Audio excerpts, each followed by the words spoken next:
He said not to tell anyone, that it would be our secret. He said he'd kill me if I opened my mouth.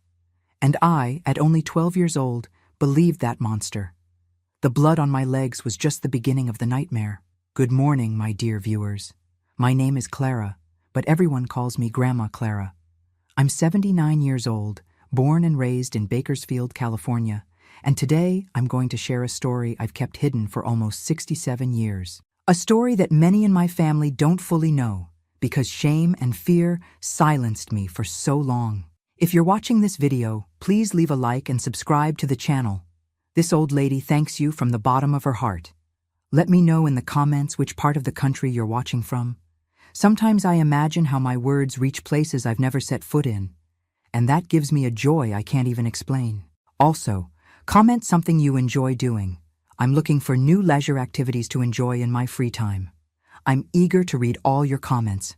Let's start at the beginning, when I was still the little princess of the house before darkness entered through the front door disguised as family. I was born in 1946, right after World War II. Bakersfield was very different from what it is today.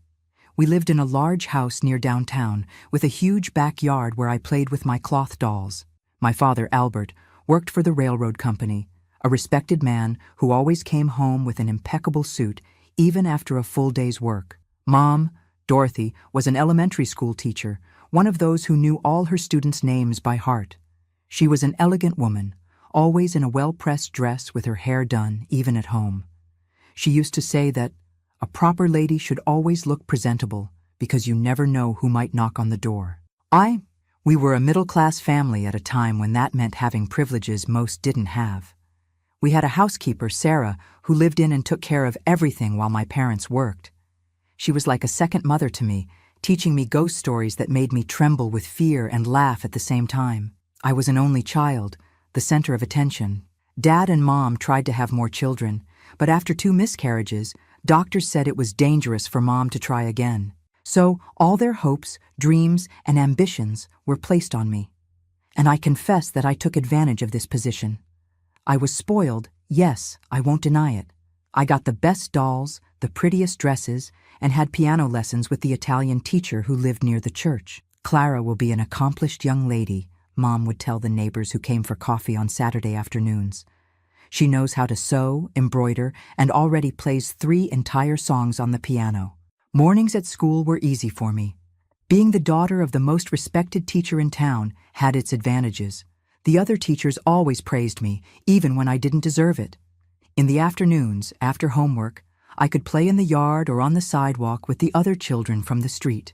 We played hopscotch, tops, hide and seek until the sun began to set.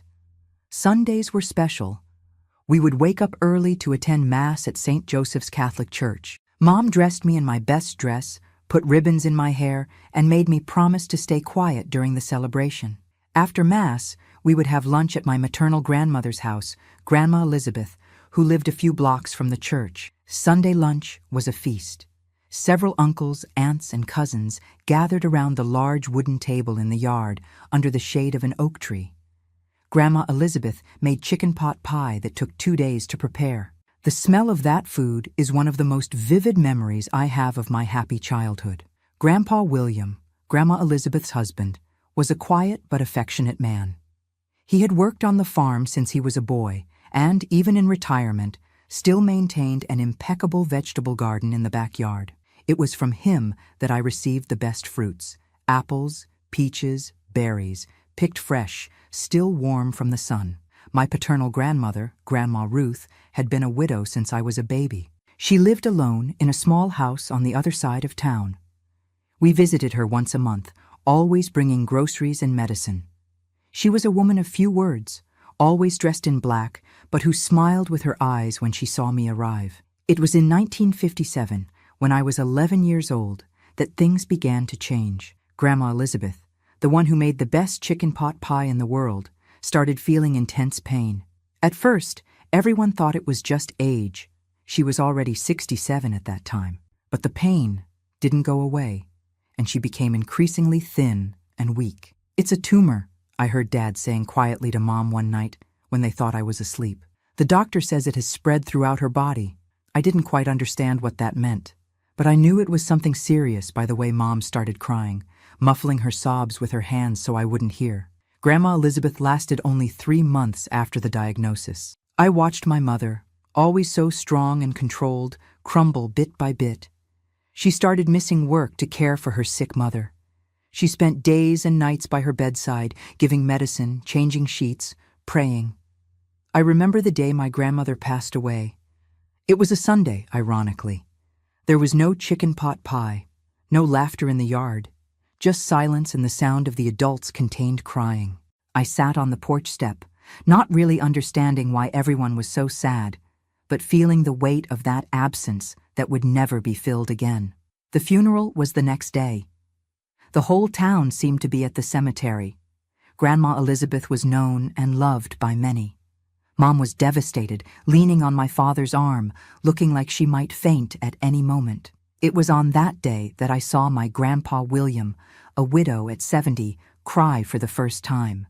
Not loud crying, but silent tears that ran down his wrinkled face as he stared at the coffin being lowered into the ground. In the following weeks, life tried to return to normal, but there was a shadow over our house. Mom was different, distant. She tried to smile at me, but I could tell it wasn't the same smile as before.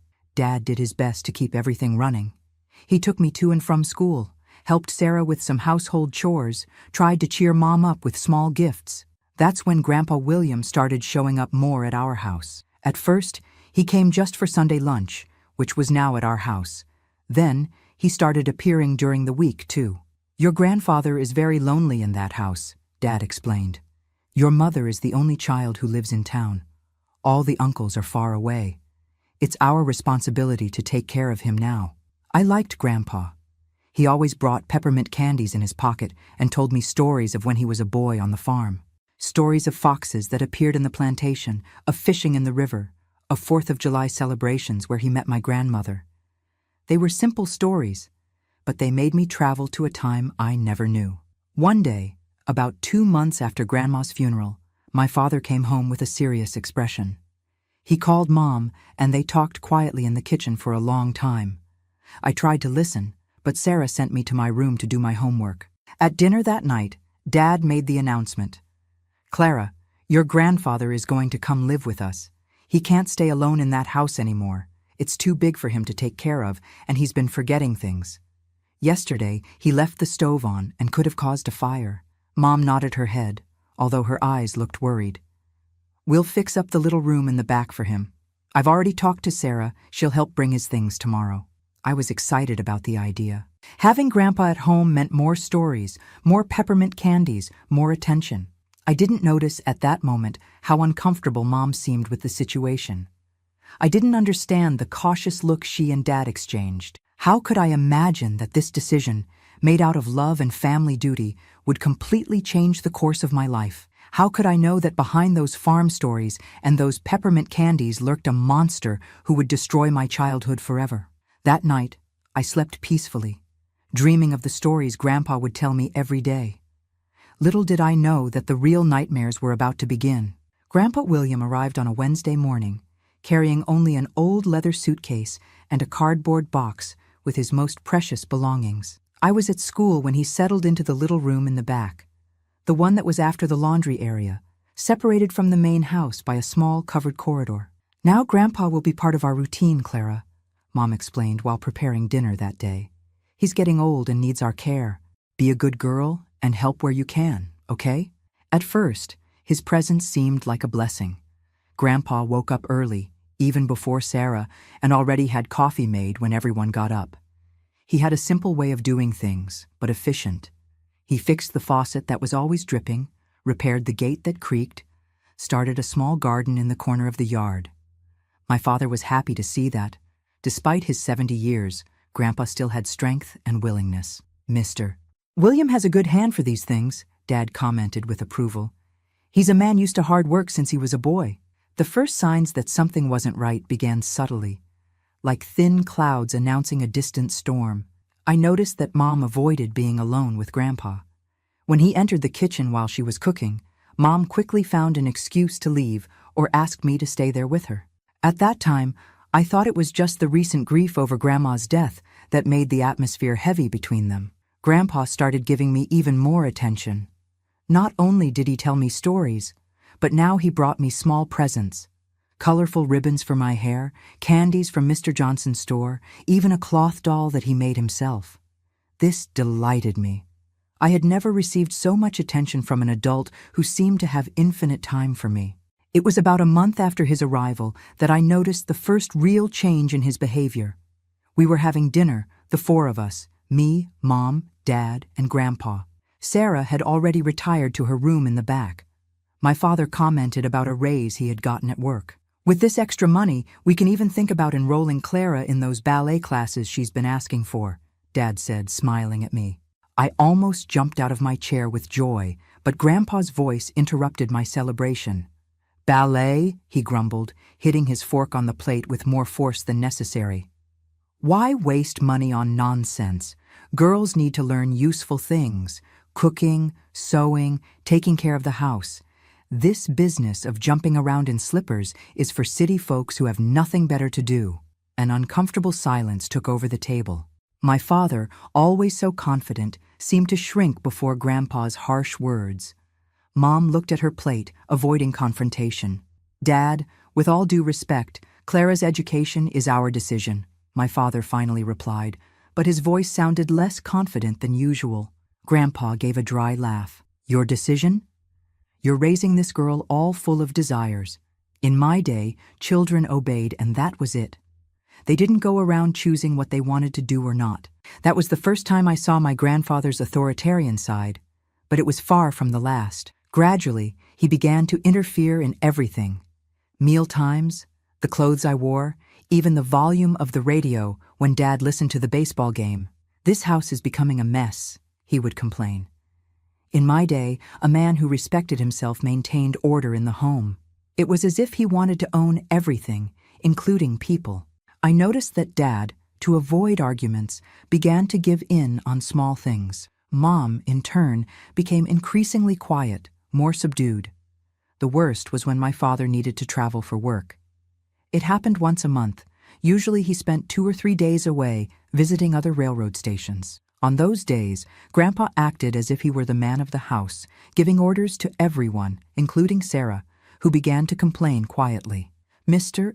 William is not my boss, she murmured to Mom one afternoon when she thought I wasn't listening. The man is acting like he can order even the air we breathe. It was during one of these trips of my father's, in August 1958, that something happened that really scared me for the first time. Mom had gone to take some clothes to a sick cousin and would return only in the late afternoon. Sarah was washing clothes in the back. I was in the living room, doing my math homework. Grandpa entered the living room, sat in the armchair across from me, and watched me in silence. I felt a strange shiver on the back of my neck, as if something wasn't right. Come here, Clara, he said after a few minutes. Let Grandpa see if you're doing that homework right. I approached, holding the notebook. He patted his knee, indicating that I should sit there.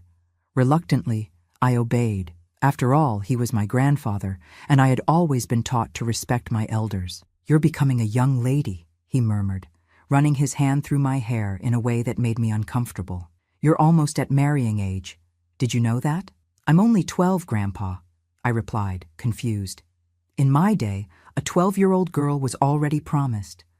Your grandmother was 14 when she married me. His hand went down my back in a caress that no longer seemed like a grandfather's caress. You need to learn to be a woman soon. At that moment, Sarah entered the living room carrying a basket of clothes. Grandpa immediately removed his hand from my back and changed his tone of voice. This girl doesn't even know how to do a division. In my day, we learned that with a ruler to the knuckles. I got up quickly, relieved by the interruption. Something in Sarah's look told me she had noticed something strange, because she frowned and kept an eye on me for the rest of the afternoon. At night, after dinner, I went to my room earlier, saying I had a headache. In truth, I wanted to stay away from Grandpa.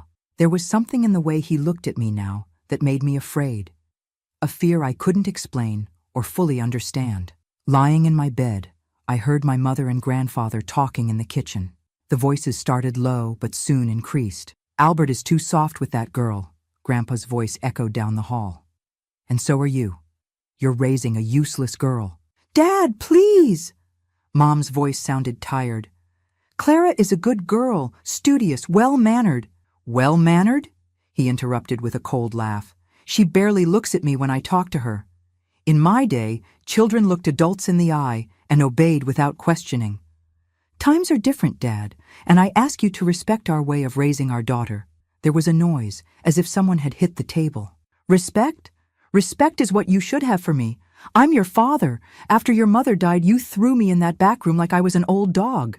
Nobody threw you anywhere. Mom's voice trembled. We're trying to take care of you, give you comfort.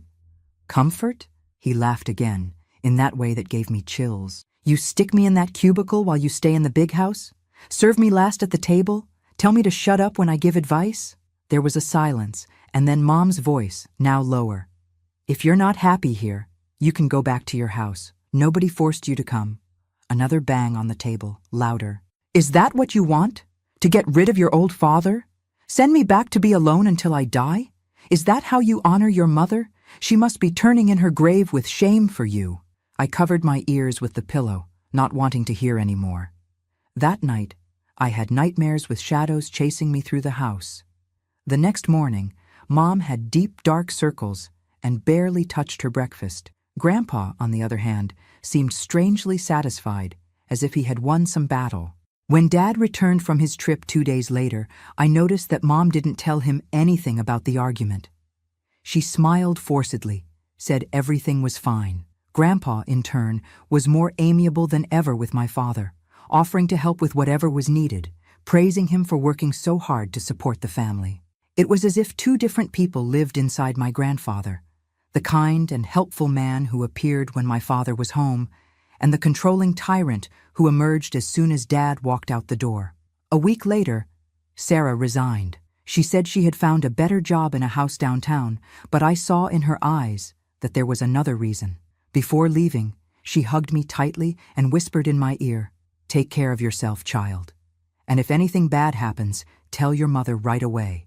I didn't understand the warning at the time, but soon, very soon, I would perfectly understand what she meant. With Sarah's departure, Mom started staying home more. She took leave from school for a few weeks, saying she needed to organize the house. I think, deep down, she didn't want to leave me alone with Grandpa. This brought me some temporary relief, but it didn't last long. Soon, Mom had to return to classes. The school principal had made it clear he couldn't extend her leave any longer. And Dad started making longer trips, sometimes staying away for an entire week. It was during one of these weeks, in November 1958, that my world completely collapsed. Mom had gone to a meeting at school that would last until late. I was in my room, already in my nightgown, brushing my hair before bed. The door opened without a prior knock. Grandpa was standing there watching me with a look I'll never forget in my life. A look that mixed something animalistic with a calculating coldness that chilled me to the soul. "Your mother won't be back until late," he said, entering the room and closing the door behind him. "We need to have an adult-to-adult talk, Clara." I knew, in that instant, that something terrible was going to happen. A primitive terror took hold of me, making my heart beat so hard it felt like it would explode in my chest. What happened in the following minutes is something that still haunts me on the darkest nights. His rough hands, his weight immobilizing me against the bed, the searing pain, my screams muffled by the wrinkled hand that covered my mouth, the smell of whiskey and sour sweat, the horrible words whispered in my ear. "If you tell anyone, I'll kill you and your mother," he said when he finished, adjusting his clothes as if nothing had happened. "No one will believe you anyway. They'll say you provoked Grandpa, that you're a shameless girl." I remained paralyzed on the bed for a long time after he left, unable to cry, unable even to breathe properly. A piece of me died that night. The confident, happy, and dreamy girl was gone forever, replaced by an empty shell full of shame and fear. The next morning, I couldn't get up to go to school. My body hurt in ways I never imagined possible. There was blood on my nightgown, on the sheets. When Mom came to see why I hadn't gotten up, I lied. I said I had cramps, that I had woken up on those days. She seemed to believe it, brought me tea, and let me stay home. Grandpa spent the whole day out, thank God. When he returned at night, he acted as if nothing had happened. He had dinner normally, told stories to my father, made jokes. He didn't even look in my direction. I wanted to scream. I wanted to tell everything. But his words echoed in my head. "I'll kill you and your mother." And I believed it. With the innocence and terror of a 12-year-old child, I believed he was capable of that. So began my personal hell. What should have been a home became a prison of terror. His presence, his smell, his voice, everything caused me panic. And the worst part, nobody noticed. Or maybe they didn't want to notice. The nights became my greatest dread. Every time I heard footsteps in the hallway, every time a floorboard creaked, I would curl up in bed, praying he wouldn't come. But he always came. Not every night, which was almost worse, because the uncertainty kept me in a constant state of alertness, of anticipated terror. I began to change. I stopped eating properly, lost weight, my grades at school dropped. I no longer wanted to go out to play or talk to anyone. I started sleeping with scissors under my pillow, even knowing I would never have the courage to use them. "What's happening to you, honey?" Mom would ask, concerned. "You look like a ghost walking around." I wanted so badly to tell her. The words would come to the tip of my tongue, but then I would see Grandpa standing at the door, watching me with that look that said everything, and fear silenced me again. 3 months passed like this. 3 months that seemed like 3 centuries. 3 months where each night was torture, each day an exercise in pretending.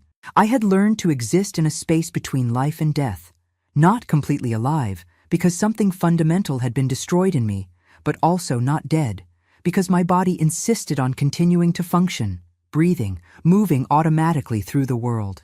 It was in February 1959, at the height of summer, that everything finally came to light. Not because I found the courage to tell, I didn't have that courage, but because my body spoke for me. Grandpa had been particularly violent the night before. Mom and Dad had gone to a birthday party and would only return late. He took advantage to drink more than usual and came to my room earlier than usual. "Today, Grandpa is going to teach you some new things," he said, with that smile that made me nauseous. I tried to resist for the first time. I screamed, kicked, scratched. This only made him more furious. When he finished, I was more injured than usual. Arms bruised from being squeezed so hard, scratches on my shoulders, a cut on my lip from when he hit me to keep me quiet. The next morning, I couldn't hide the injuries. It was summer, it was unbearably hot, and Mom entered the room while I was still sleeping. When she pulled the sheet to wake me up, she saw the bruises on my arms, the dried blood on my cut lip. Her scream woke up the entire house. My mother's scream that hot February morning was like a tear in the fabric of silence that had suffocated me for months. Her eyes scanned my marked body, stopping at each bruise, each scratch, at the cut on my lip. I saw horror growing on her face as the understanding of what was happening finally hit her like lightning. "My God, Clara, who did this to you?" she asked, sitting on the edge of the bed, her hands trembling as they approached my bruised arms. I couldn't answer. It was as if a knot had formed in my throat, blocking any words. After months of keeping that horrible secret, I didn't know how to begin, how to make those words come out of my mouth, how to tell my own mother that her father, the man she had welcomed into our home, was destroying my life night after night. Dad appeared at the door, still buttoning his pajama shirt, his hair tousled from having just woken up. "What happened?" he asked, alarmed by the scream. His eyes widened when he saw me. I had never seen my father like that. His face pale, his pupils dilated by shock, his hands closed in fists so tight that the knuckles turned white. For a terrible moment, I thought Grandpa would appear there too, that he would enter the room with that fake, concerned face, pretending to know nothing, ready to invent some lie. My entire body contracted with that possibility. But it was precisely that obvious fear, that physical reaction of terror that finally made my mother understand. I saw the exact moment when perception crossed her face. Her eyes filled with tears, and she covered her mouth with her hand, as if to prevent an even bigger scream from escaping. "It was him, wasn't it?" she whispered, her voice trembling. "It was my father?" I didn't need to answer with words. My silence, the tears that finally began to run down my face, the uncontrollable trembling of my body. Everything confirmed what she feared. My father staggered as if he had been punched in the stomach. He looked at Mom, then at me, then back at her, searching for some explanation that didn't exist, some meaning in a horror that had no meaning at all. "How long?" my mother asked, holding my hands between hers, her eyes fixed on mine. "How long has this been happening, my child?" Three months," I managed to stammer, my voice almost inaudible. "Since November, 3 months. 90 days. For them, it was a shock, a sudden and devastating revelation. For me, it had been an eternity in hell, minute by minute, second by second. My mother's face contorted into an expression I had never seen before, a mixture of pain, anger, and guilt that seemed to age her 10 years in 10 seconds. "Why didn't you tell us before?" my father asked, his voice hoarse. Grandpa's words echoed in my head. "If you tell anyone, I'll kill you and your mother." Even now, with the secret revealed, that threat still had power over me. He said he would kill us if I told," I said between sobs. "He said nobody would believe me, that they would say I provoked him." My father made a strange sound like a wounded animal. I saw something change in his eyes, the confusion and shock giving way to a fury I had never seen in that always calm and controlled man. He abruptly turned and left the room. I heard his heavy footsteps down the hallway, toward the back room. Mom stood up with a jump, suddenly alert. "Albert, no!" she shouted, running after him. I was left alone in bed, still wrapped in the stained sheets, hearing the distant sounds of a commotion, raised voices, something breaking, a dull thud. I wanted to get up, see what was happening, but my body seemed made of lead. I couldn't move a muscle. Minutes later, or were they hours? Time seemed distorted. Mom returned. She was pale, with disheveled hair and eyes red from crying so much. She sat beside me on the bed and hugged me. A hug different from all the others she had ever given me. Desperate, as if she feared I might disappear at any moment. "He's gone," she murmured against my hair. "Your father expelled him. He won't come back, never again. You're safe now." I wanted to believe those words, wanted to feel relieved, liberated. But fear had infiltrated so deeply into me that it seemed to be part of my very skin. "What if he comes back at night?" I asked, my voice choked by the terror that this possibility caused me. "What if he comes to get me when you're sleeping?" Mom held my face between her hands, forcing me to look into her eyes. "It won't happen," she said with a firmness that left no room for doubt. "Your father is out there right now, changing all the locks. And then we'll go to the police." The word police triggered a new wave of panic in me. It meant that other people would know, that I would have to tell everything again, relive every horrible detail. "I don't want to go," I cried, hiding my face in my hands.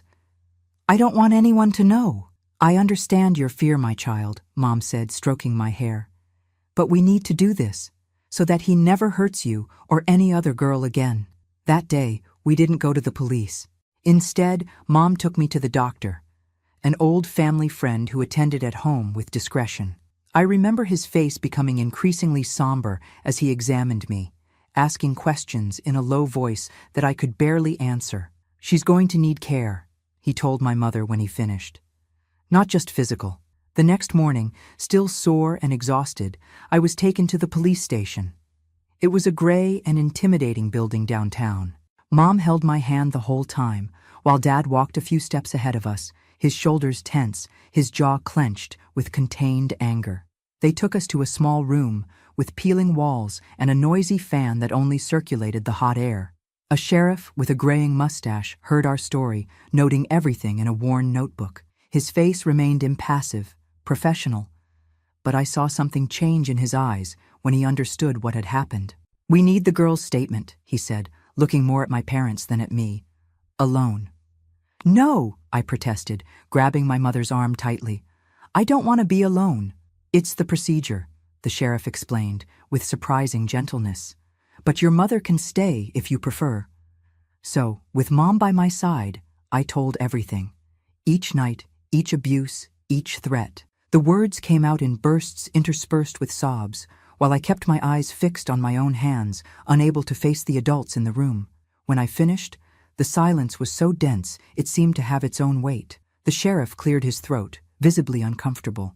"We'll find him," he assured. "He won't escape." But he did escape, at least for a while. The following weeks were a blur of doctors, questions repeatedly exhausted, pitying looks that followed me everywhere. The news spread quickly, as happens in small towns. Whispers accompanied me in the school hallways, on the way to church, in the downtown stores. "That's the girl. They say the grandfather." Poor thing. I was no longer Clara, the spoiled girl, daughter of the railroad employee and the respected teacher. I was the victim, an object of morbid curiosity and superficial pity. At home, things also changed drastically. My parents, devastated by the guilt of not having noticed what was happening, converted this guilt into overprotection.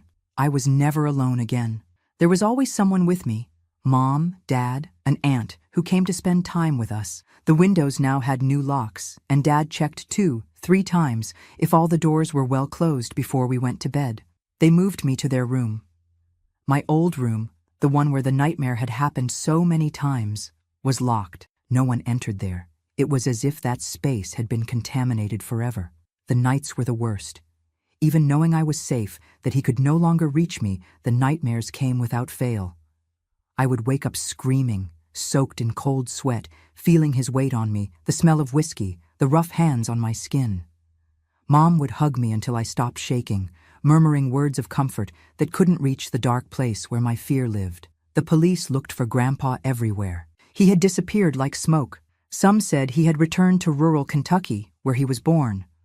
Others that he had fled to Montana, where nobody knew him. There were even those who said he had killed himself, throwing himself into the river.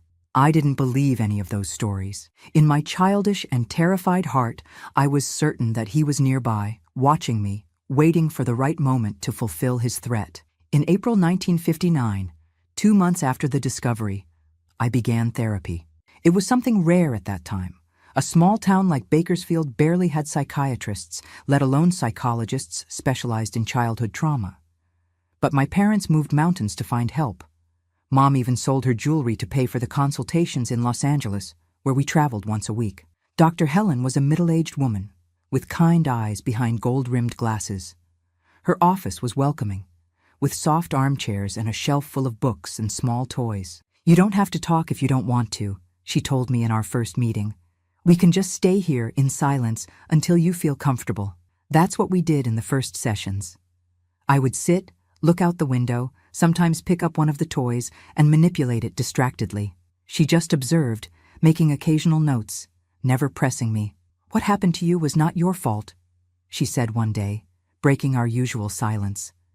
"Nothing you did or didn't do caused this.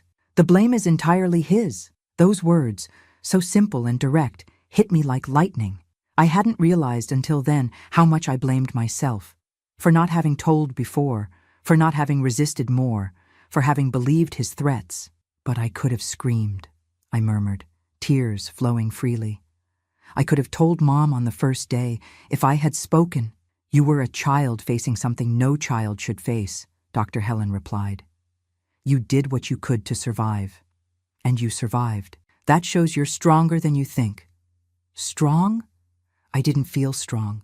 I felt broken, dirty, irreparably damaged. "I'll never be like before," I confessed, giving voice to my greatest fear. "I'll never be normal." "Normal is a complicated word," she said, tilting her head thoughtfully. "You won't be as you were before, that's true. No one remains the same after trauma, but that doesn't mean you can't have a full, happy, and meaningful life." I wanted to believe her. I wanted so much to believe that there was a future for me beyond that horror, beyond the constant fear, beyond the sleepless nights and nightmares. May arrived, bringing heavy rains that seemed never to end. The sky remained constantly gray, as if reflecting the state of my soul. The police had practically given up finding Grandpa. The case was archived, although the sheriff guaranteed that he would be arrested if he ever reappeared. It was at this low point, when hope seemed more distant than ever, that Mom and Dad began to talk about moving. Leaving Bakersfield, starting over in another place where no one knew our story, where I wasn't the girl in the case. "Phoenix, maybe," Dad suggested during dinner. "I have a cousin who works at the post office there. He says he can arrange something for me." The idea of leaving the only town I knew, of abandoning the house where I had grown up, despite the terror of recent months, scared me almost as much as the possibility of staying. But what about school? And my friends? I asked, although I knew I had few friends now. Most had distanced themselves when the scandal came to light, out of embarrassment or by order of parents who didn't want their daughters involved. There are better schools in Phoenix, Mom replied, forcing an optimistic smile. And you'll make new friends. Friends who don't know, who won't look at you that way. I knew what she meant.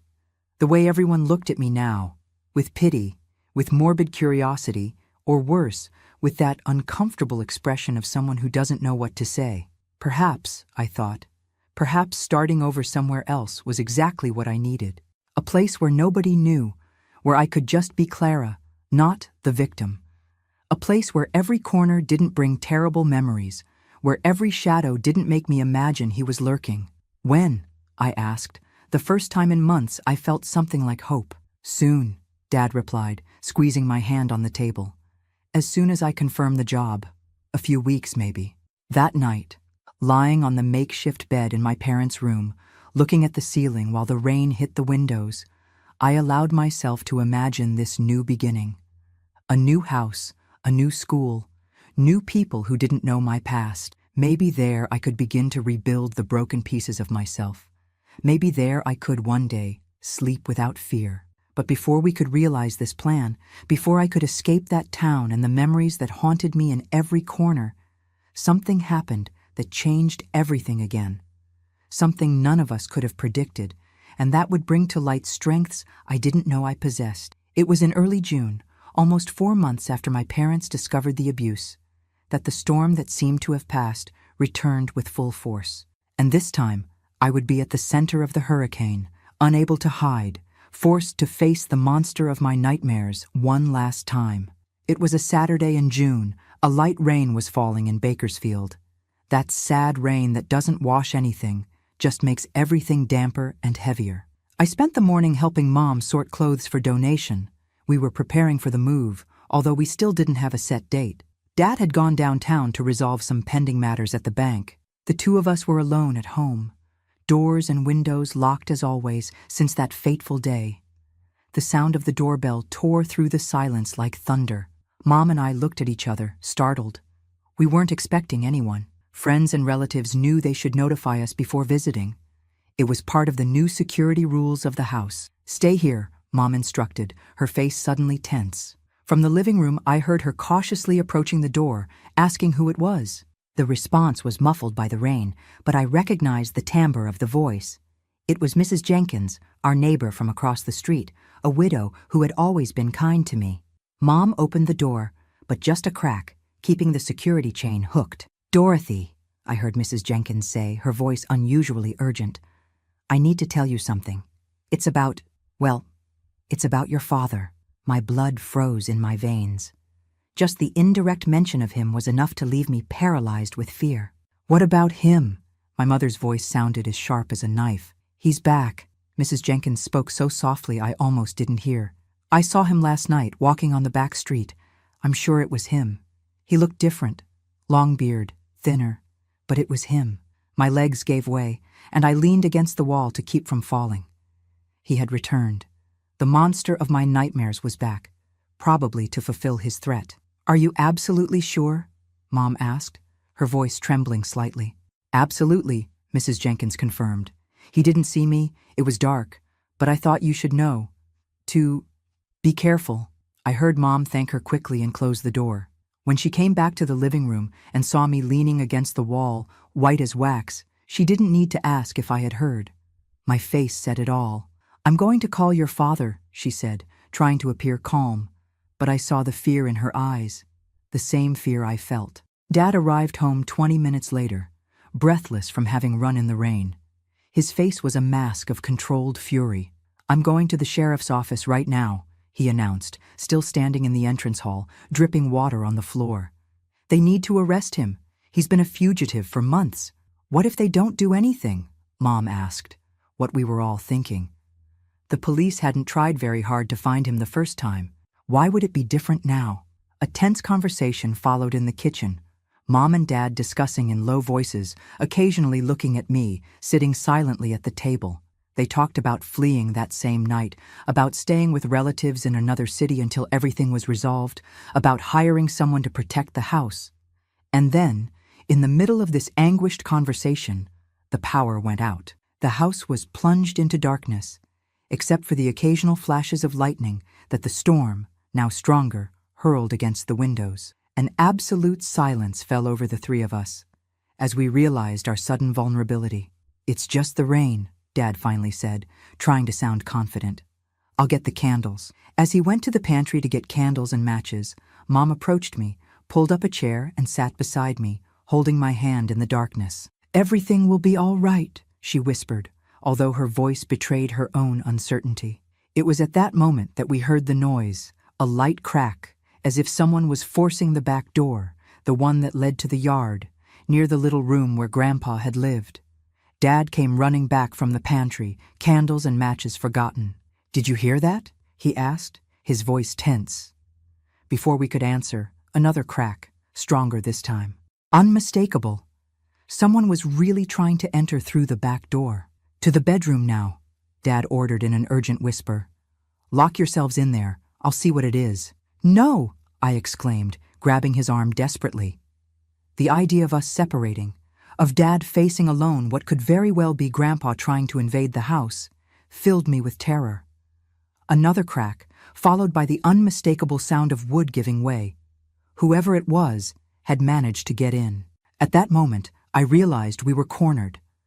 The house had only two exits, the front door and the back door, the latter now compromised. To reach the front door, we would have to cross the entire living room, exposing ourselves. As if reading my thoughts, Dad pulled us to the kitchen cabinet, a narrow space where we kept brooms and cleaning products. "Stay here," he whispered. "Don't make any noise." Squeezed in that tight space, Mom hugged me tightly, muffling even the sound of our breathing. I heard Dad leave the kitchen, his light steps on the wooden floor that I knew so well. The following minutes were the longest of my life. Each second seemed to drag on as we tried to hear any sound from the house beyond the patter of rain on the roof and the occasional roar of thunder. Then voices, muffled at first, then louder.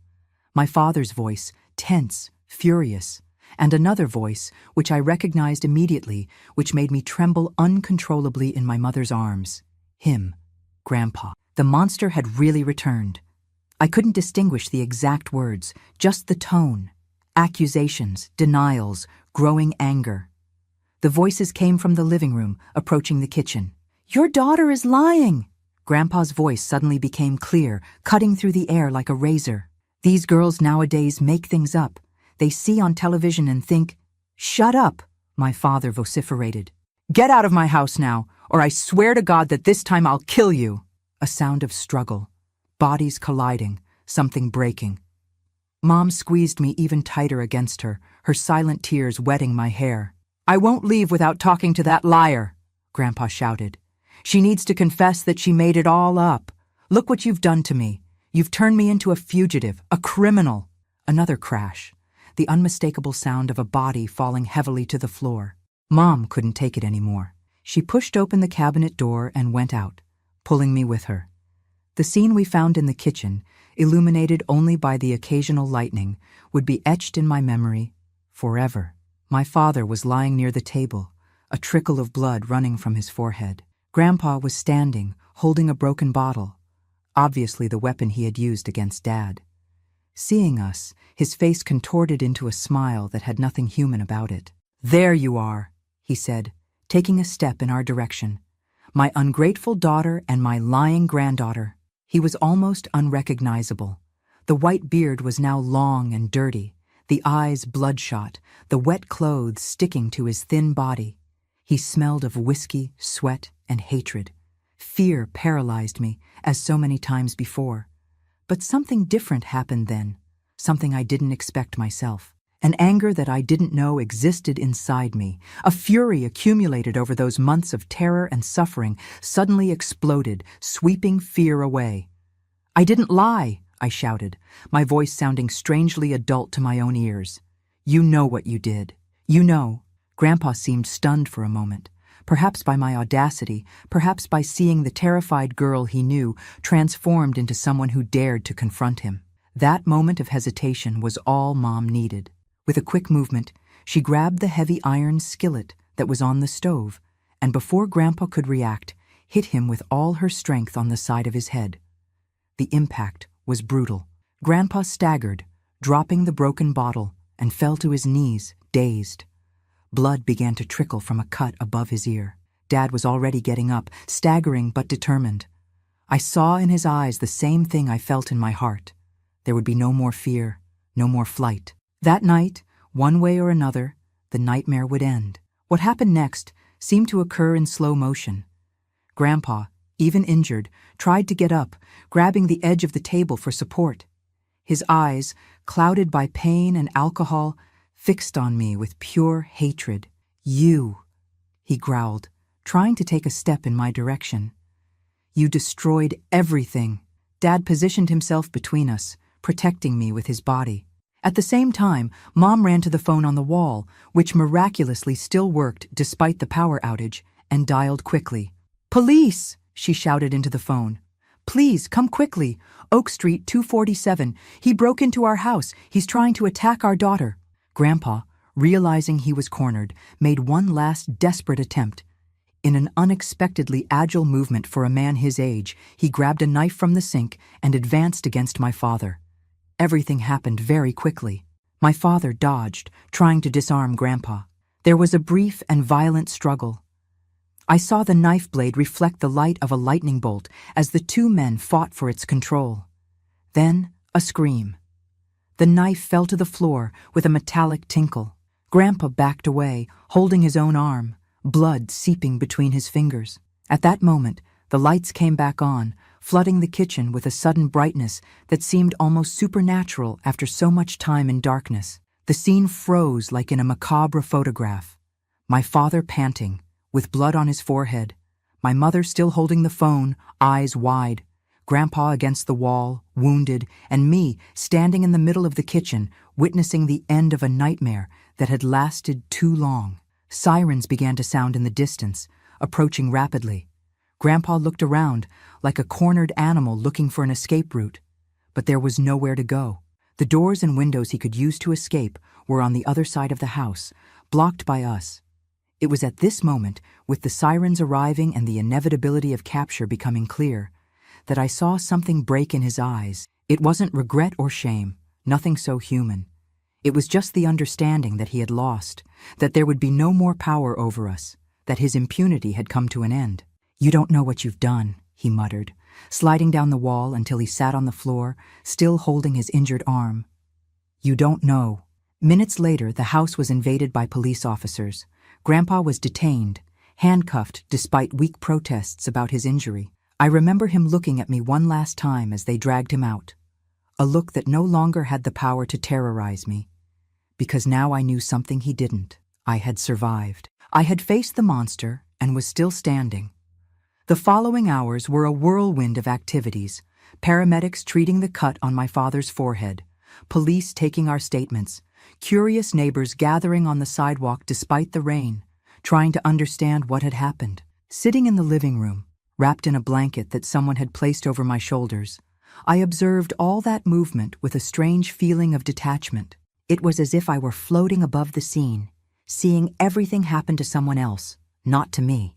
It was only when everyone finally left, the police promising to return the next morning for more questions, the paramedics after ensuring that no one needed to go to the hospital, the neighbors reluctantly dispersed, that reality began to settle. We were the three of us in the living room, exhausted, still processing what had happened. A strange silence hung in the air, not the oppressive silence of fear that had been our constant companion for months, but a different silence, almost peaceful. "It's over," Dad finally said, his voice low but firm. "He won't hurt you anymore, Clara. Never again." For the first time in a long time, I truly believed those words. The nightmare had ended. Not in the way we expected, not as we had planned, but it had ended. That night, for the first time in months, I slept without having nightmares. A deep and restorative sleep that seemed to wash away a bit of the horror accumulated in my young soul. The next morning, when I woke up, a strange sensation invaded me. I took a few seconds to identify it, so unaccustomed was I to it. It was hope, a small flame of hope that, perhaps, life could be good again. Grandpa was formally charged and imprisoned. The trial, a few months later, was quick. The evidence was overwhelming, especially after he invaded our house, confirming all the accusations with his own actions. He was sentenced to 12 years in prison. I never saw him again after that night in the kitchen. I never wanted to. I learned years later that he died in prison, a heart attack in the 5th year of his sentence. The news didn't bring me joy, but it didn't bring me sadness either. Just a strange emptiness, as if a particularly painful chapter of a book had finally been turned. Our move to Phoenix ended up happening anyway, a few months after the incident. We needed a fresh start, away from the memories, away from the looks, away from the whispers that persisted despite Grandpa's conviction. In Phoenix, gradually, we rebuilt our lives. I continued therapy with Dr. Helen, who helped me understand that what had happened didn't define me, that I was more, much more, than the violence I had suffered. Mom went back to teaching, now in a larger school where no one knew our past. Dad got a good job at the post office, thanks to the cousin he had mentioned. Little by little, life began to gain color again. It was a long and difficult road. There were relapses, moments when fear returned with full force, nights when nightmares returned as vivid as before. But each passing day, each small victory, making a new friend, managing to sleep an entire night without waking up screaming, being able to talk about what had happened without falling apart, was a step toward healing. At 17, I met Robert, a gentle and patient young man who would become my husband a few years later. He was the first person outside my family and therapy to whom I told what had happened. His reaction, compassion without pity, anger on my behalf without treating me as a victim, was an important part of my healing process. Life followed its course. I graduated as a teacher, like Mom. I married Robert at 23. We had 3 wonderful children, 2 boys and a girl. I knew the joy of being a mother, then a grandmother, and now a great-grandmother. I built a full, meaningful life, full of love and purpose. Today, at 79, looking back, I see that Dr. Helen was right. What happened to me didn't define me. It changed me, yes, how could it not? But it didn't determine who I would become. It was a horrible chapter in my story, not the entire story. I learned that healing doesn't always mean forgetting. Sometimes it means remembering without the pain destroying you. It means carrying the scars, but not letting yourself be paralyzed by them. It means transforming your own pain into compassion for others, into strength to protect those you love, into wisdom to recognize both the darkness and the light that exists in all of us. And perhaps, most importantly, I learned that surviving is just the beginning. The true triumph is in living, fully, authentically, courageously, despite the wounds, despite the fears, despite the losses. That's why I'm telling this story today. Not to shock or cause pity, but so that perhaps some other girl, some other woman, some other person carrying invisible wounds knows they are not alone. That the darkness, however dense it may seem, doesn't last forever. That there is light on the other side, waiting for those who have the courage to keep walking. The verdict of that trial still echoes in my ears, as if it were yesterday. "Guilty," said the judge, striking the table with his gavel. Grandpa received 12 years in prison. But for me, no sentence would be enough to compensate for what he had done. Even knowing he was behind bars, the scars remained open in my soul. The day after the trial, Mom, Dad, and I had a serious conversation in our kitchen. The air was heavy, not just because of Grandpa's conviction, but because we all felt that something still wasn't resolved. Official justice had done its job, but there was a greater, deeper justice that remained pending. 12 years? Dad murmured, running his hand through his hair, already streaked with white strands. He can get out early for good behavior. And then, will we always live looking over our shoulder? Mom sighed, her eyes revealing the impossible weight she carried, the pain of knowing that her own father, the man who should protect her family, had destroyed her only daughter's innocence. "We need to do something definitive," she said, with a determination I had never seen before in her always gentle eyes. "Something that ensures he will never have the chance to harm Clara again." It was there, in that kitchen, that the plan began to take shape. Not a vengeful or violent plan. My parents were never people of violence. It was a plan of protection, of a fresh start, of rebuilding our lives in a way that man could never reach us again. "We'll leave Bakersfield," Dad announced. "Not just move to another city, but disappear.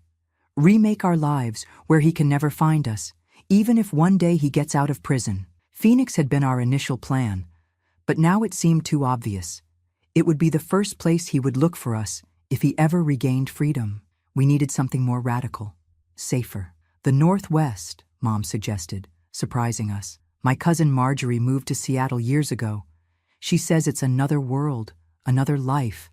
No one would know us there." Seattle. The name sounded like an exotic promise of new beginnings. Almost 2,000 miles away from Bakersfield, separated not only by geography, but by landscapes, climates, and completely different cultures. "But what about jobs? Clara's school? Our house?" Dad questioned, the concern of providing for the family never leaving his mind. "We'll sell everything," Mom replied with surprising firmness. "We'll change our name if necessary. We'll do whatever is needed to protect our daughter." I observed my parents in that conversation, amazed by their determination, by the love they demonstrated for me. They were willing to give up everything, the security of established jobs, the house they had built with so much sacrifice, the proximity to friends and relatives, all to protect me, to give me a chance to start over. "What do you think, Clara?" Dad asked, finally turning to me.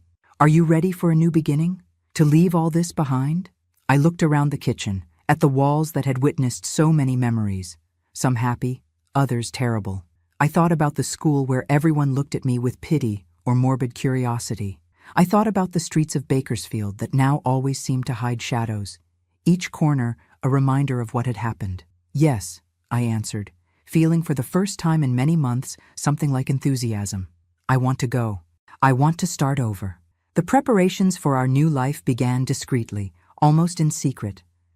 We didn't want anyone to know where we were going, not even the few relatives with whom we still maintained contact. Dad told only his boss, inventing a story about health problems that required treatment in another climate. We sold the house to a couple from Los Angeles who didn't even visit the property. They bought through a realtor, attracted by the below-market price we offered to accelerate the sale. The larger furniture was included in the sale. The rest was donated or sold in small lots, so as not to attract attention. Mom wrote to her cousin in Seattle, asking for help finding a house to rent and information about schools and possible jobs. The letters were sent to an intermediate address, the house of a trusted work colleague, to avoid any trail in case someone from Grandpa's family tried to locate us. In 2 months, everything was ready.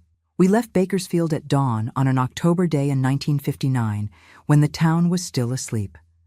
A single taxi carrying 3 people and 6 suitcases, all that remained of our previous life.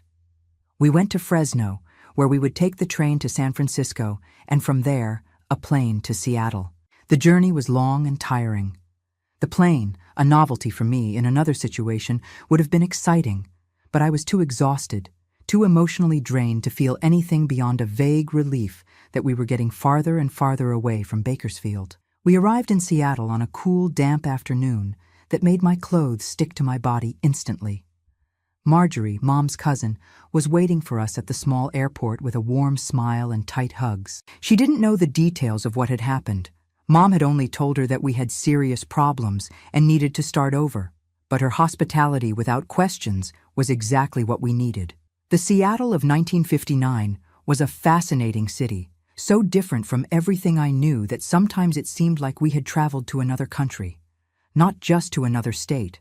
The vibrant colors, the intense smells of the sea and fresh fish, the constant cool temperatures, the rain that fell almost every day, the slower pace of life.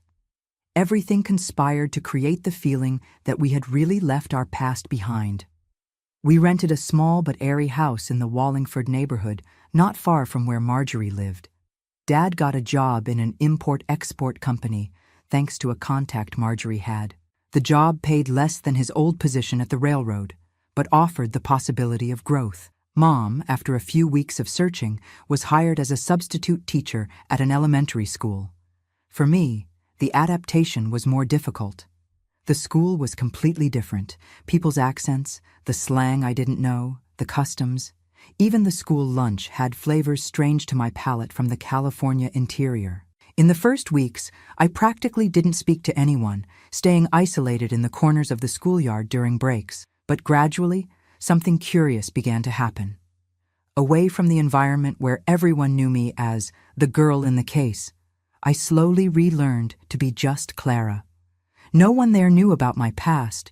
No one looked at me with that mixture of pity and morbid curiosity.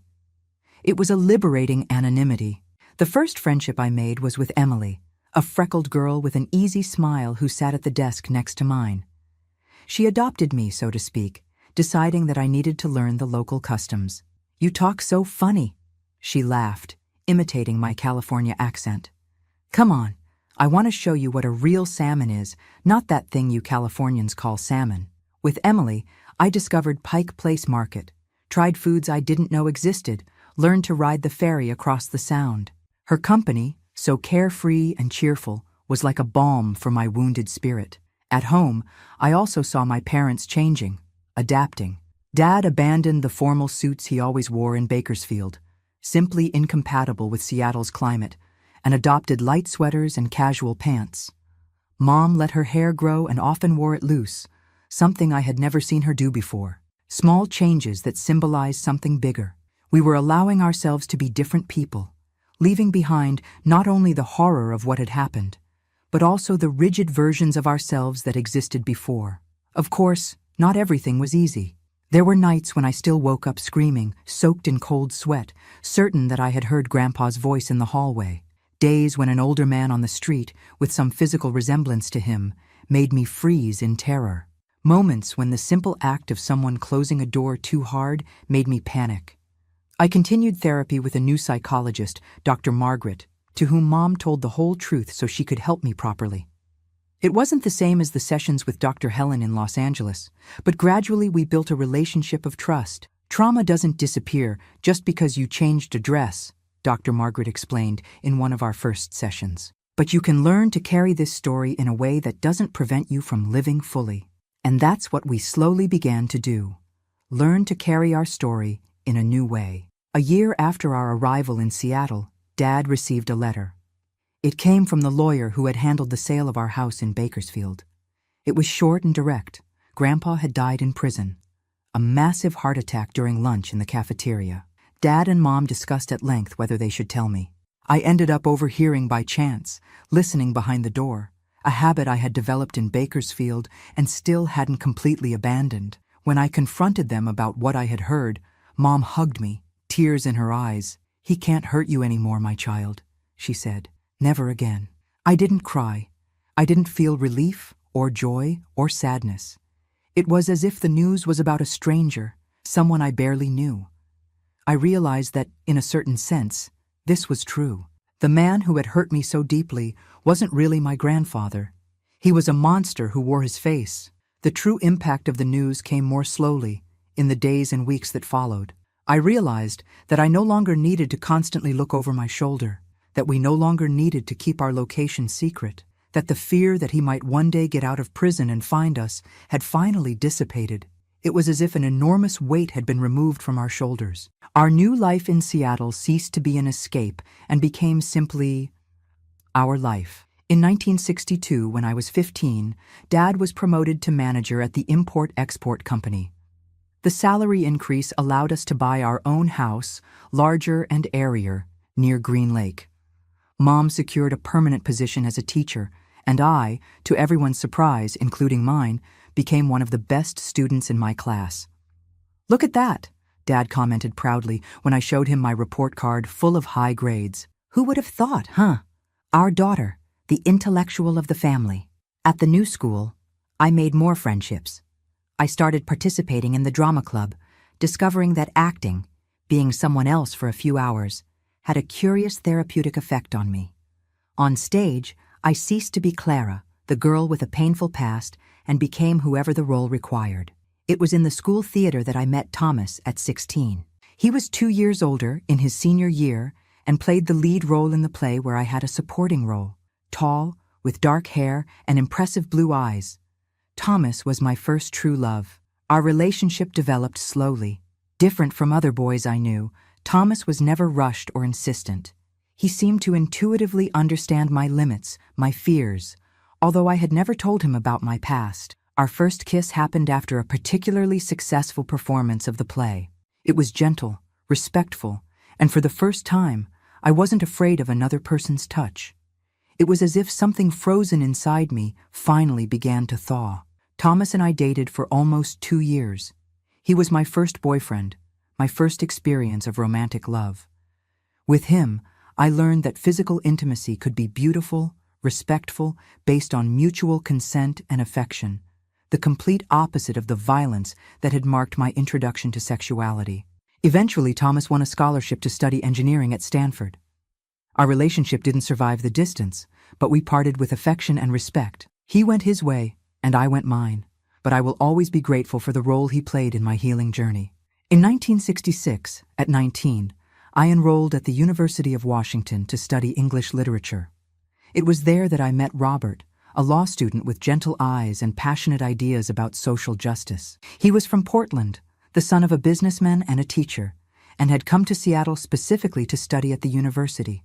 Our friendship began in a joint project between the literature and law departments, an initiative to bring basic education to underprivileged communities. We spent hours discussing materials, planning classes, occasionally arguing about pedagogical approaches.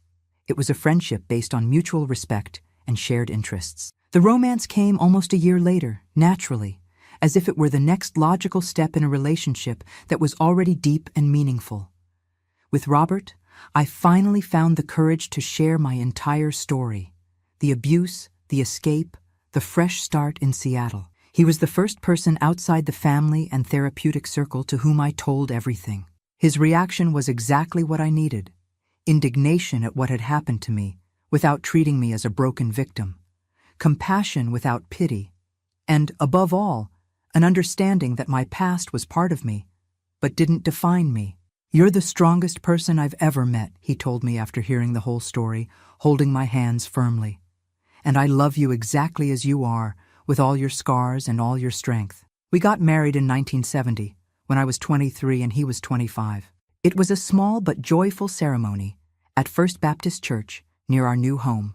My parents, visibly moved, gave me away at the altar, both together, a break from tradition that made perfect sense for our family that had survived united through the worst of nightmares. The following years brought more healing, more joys, more milestones of a life that, against all odds, had become full and meaningful. Our first son, Paul, was born in 1972. Sarah came in 1975, and finally Mark in 1979. Having children was another important stage in my healing journey. Each pregnancy, each birth, was a way of reclaiming my body, of affirming that it was mine, not an object of violence, but a vessel of life, of love, of continuity. With each child, I felt more connected to my own humanity, more complete and whole. Motherhood also brought new challenges and fears. I found myself being overprotective, especially with Sarah. The terror that something similar could happen to my daughter sometimes woke me at night, in a cold sweat. It took a lot of internal work, and some additional therapy sessions, to find the balance between protecting my children and allowing them to live their own lives, free from the weight of my trauma. My parents were wonderful grandparents, present, loving, but always respecting our space as a family. Dad retired in 1980 and dedicated much of his time to his grandchildren, teaching them to fish, to fix things, to appreciate the small pleasures of life. Mom continued teaching until 1985, when she also retired and plunged headfirst into the life of a grandmother. Life continued its course, bringing joys and sorrows, as happens with all families. I lost my father in 1990 from a sudden heart attack, the same end that had taken his tormentor years before, an irony that didn't go unnoticed. Mom lived longer, passing away peacefully in 2003 at 84, surrounded by children, grandchildren, and even some great-grandchildren. Robert and I remained together, building a life I never imagined possible in the dark days of 1958. He became a respected lawyer, specializing in human rights and social causes. I became a university professor, sharing my love for literature with generations of young people. Our children grew up, formed their own families. Paul became a doctor, Sarah followed in my footsteps and became a teacher, Mark chose engineering. Together, they gave me 7 wonderful grandchildren who are now beginning to present me with great-grandchildren. Today, at 79, looking back on this long journey, I clearly see how the desperate plan my parents conceived at that kitchen table in 1959 completely changed the course of our lives, not just taking me away from danger, but opening paths we would never have trodden if we had remained in Bakersfield. That decision to leave, to rebuild everything from scratch, was the most courageous and loving act my parents could have done for me. They sacrificed the safety of the known, risked everything for an uncertain future, just to give me the chance to heal, to grow, to live without the constant shadow of fear. Official justice did its part. It condemned the monster to prison, where he eventually met his end. But the true justice, the one that really mattered for our family, was the one we built with our own hands. The deliberate choice not to allow that violence to define the rest of our lives, the refusal to be forever victims, the determination to build something beautiful from the ruins. If there's a lesson this long life has taught me, and that I would like to share with you who are watching me, it's that our power of healing is much greater than we imagine. No matter how deep the wounds, how dark the night, there is always the possibility of dawn. There is always a path to reconstruction, to redemption, to joy. My dear viewers, who have watched me until now, I thank you from the bottom of my heart for listening to this old lady tell her story. If my journey has touched your heart in any way, I ask that you leave a like on this video and subscribe to the channel. Each subscription makes me feel that it was worth opening my heart, that my words may perhaps bring comfort or strength to someone who is going through their own valley of shadows. And if you want to hear more stories of overcoming like mine, leave a comment telling me where you're watching from. On Grandparents' Tales, we share real stories of other grandparents who, like me, carry stories of pain, resistance, and triumph. Stories that remind us that we are much stronger than we imagine, that our scars, although they never completely disappear, can become marks of honor that tell not only what we suffered, but mainly how we survived. Until the next video, my dear ones, may God bless each of your paths, and may you never lose hope, even in the darkest nights. This grandmother here is living proof that there is always, always light at the end of the tunnel.